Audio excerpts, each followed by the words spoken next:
अस्सलामुअलैकुम। Tenses part 10 video के साथ मैं आपकी खिदमत में हाज़िर हूँ। इन दिनों मैं टेंसेस के बारे में वीडियोस बना रहा हूँ। टेंसेस के बारे में मेरी प्रीवियस वीडियोस देखने के लिए इस वीडियो की डिस्क्रिप्शन में मौजूद लिंक को विज़िट करें। आइए वीडियो शुरू करते हैं। आज की वीडियो में मैं आपको हेल्पिंग वर्ब्स के बारे में बताऊँगा।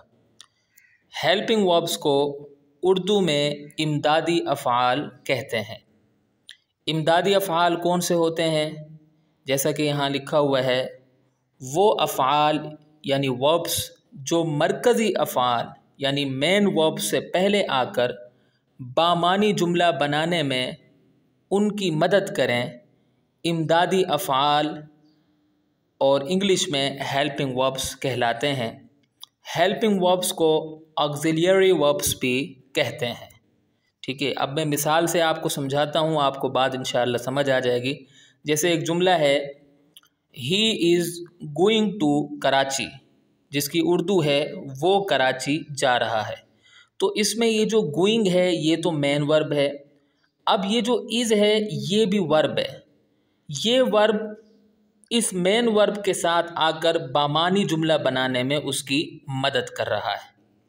इसी तरीके से एक और जुमला है, have you completed your work, क्या आप अपना काम मुकम्मल कर चुके हैं। इस जुमले में कंप्लीटेड मेन वर्ब है, हैव भी वर्ब है, लेकिन ये हेल्पिंग वर्ब है। तो ये मेन वर्ब से पहले आकर एक बामानी जुमला बनाने में उसकी मदद कर रहा है। तो इस तरह के वर्ब्स को इंग्लिश में हेल्पिंग वर्ब्स कहते हैं। आगे चलते हैं। याद रखिए कि फ़ेल यानी वर्ब्स के बग़ैर जुमला मुकम्मल नहीं होता।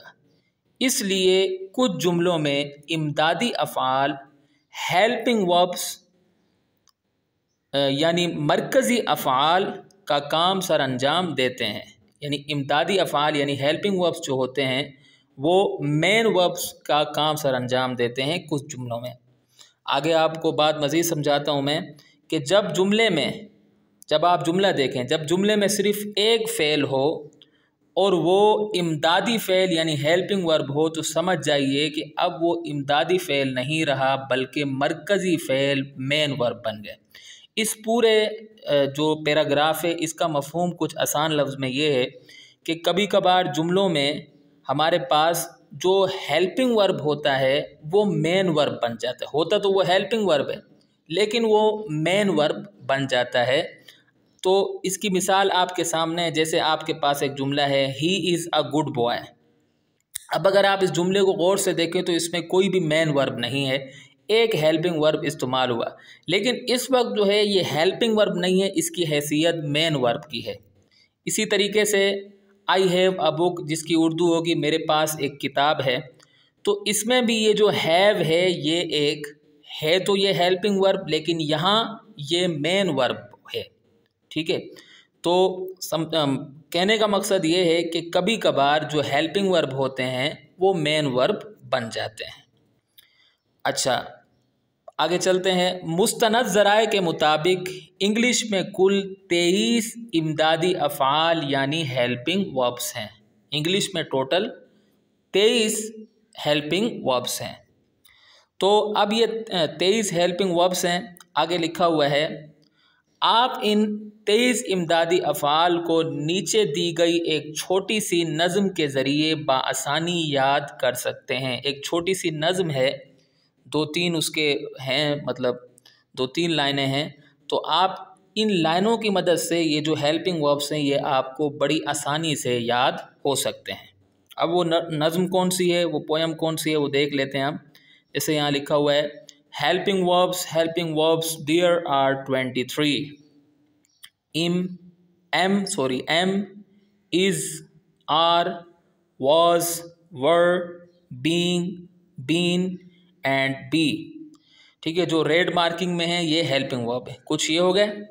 आगे चलते हैं।